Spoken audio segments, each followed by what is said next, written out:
Muhammadiyah itu firqah dhallah, NU firqah dhallah, Jemaah Tabligh, Jemaah Tabaligh firqah dhallah. Apalagi Tarbiyah firqah dhallah.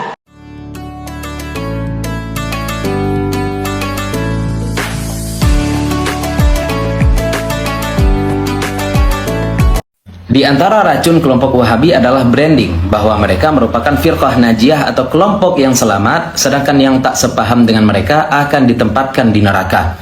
Jangan heran dengan jargon mereka, mulia dengan manhaj salaf, atau serangan mereka kepada yang tak sepaham dengan berkata, Anda akan mempertanggungjawabkan semuanya di akhirat. Ini karena begitu kuatnya doktrin bahwa yang mulia dan yang masuk surga hanya mereka. Mereka berjargon mulia dengan manhaj salaf, padahal Sayyidina Umar katakan kita kaum yang Allah muliakan dengan Islam, bukan dengan manhaj salaf. Pangkalnya karena hadis bahwa umat Nabi Muhammad akan terbagi menjadi 73 golongan yang salah mereka pahami. Padahal seluruh manusia sampai hari kiamat merupakan umat Nabi Muhammad, baik yang muslim maupun kafir. Seluruh manusia disebut umat dakwah dan seluruh umat Islam disebut umat ijabah. Dan kita yakin bahwa seluruh umat ijabah akan masuk surga meskipun kapan masuknya akan berbeda-beda. Lain dengan Wahabi yang menganggap kelompok-kelompok yang ada sebagai firqah dhallah. Bahkan termasuk Muhammadiyah dan NU dianggap sebagai gerakan hizbi yang melenceng dari Hizbullah. Secara konsep ini sudah dari dulu mereka propagandakan yang kemudian terbukti secara gamblang saat ceramah tokoh mereka Zamzaminas viral di medsos. Muhammadiyah itu firqah dhallah, NU firqah dhallah, Jemaah Tabligh, Jemaah Tabaligh firqah dhallah. Apalagi Tarbiyah firqah dhallah. Yang menggelitik adalah bagaimana mungkin mereka akan menjadi firqah najiyah jika hobi mereka adalah membuat akun palsu, kemudian membuat komentar rusuh niradab. Bagaimana mungkin mereka akan jadi firqah najiyah jika Imam Syafi'i, Imam Nawawi, dan Imam Ibnu Hajar saja mereka anggap tergelincir?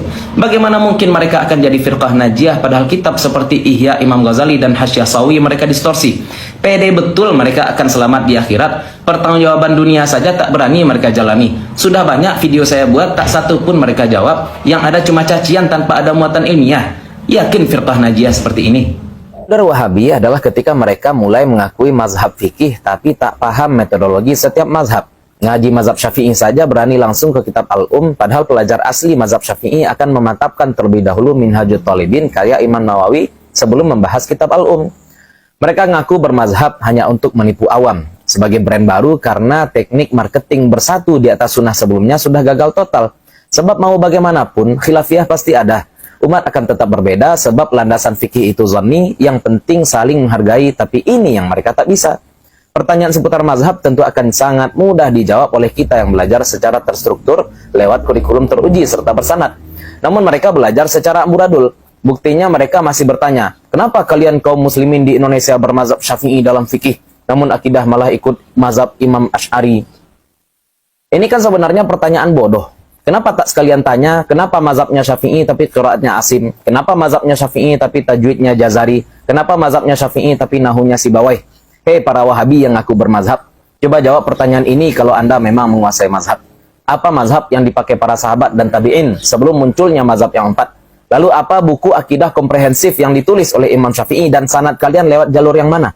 Kita lihat pasti jawabannya semakin membuktikan bahwa mereka aslinya anti mazhab, hanya menukil kalam imam jika sesuai dengan standar Ibnu Taimiyah atau selera mereka saja.